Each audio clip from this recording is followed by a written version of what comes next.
Hello, आज मी बनवणार आहे अगदी साधी सोपी अशी रेसिपी ओनियन उत्तप्पा। चला बघूया। उत्तप्पा बनवण्यासाठी मी घेतला आहे डोस्याचं राहिलेलं पीठ।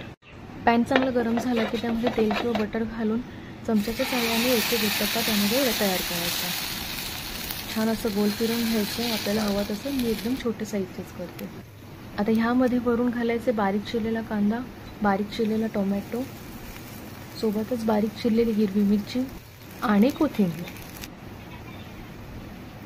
मस्त एका साइडने छान भाजून घ्यायचा। खरपूस असा भाजला की वरून तेल सोडायचं। आता दुसऱ्या साइडने सुद्धा परत एकदा भाजून घ्यायचं। गॅस लो ते मीडियम वरच ठेवायचा, जास्त फास्ट असा करायचा नाही। आणि आपला इन्स्टंट असा उत्तप्पा खाण्यासाठी तयार आहे। सोबत तुम्ही चटणी किंवा सॉस सोबत सुद्धा खाऊ शकता। रेसिपी कशी वाटली नक्की सांगा, अगदी झटपट होणारी आहे। थँक्यू।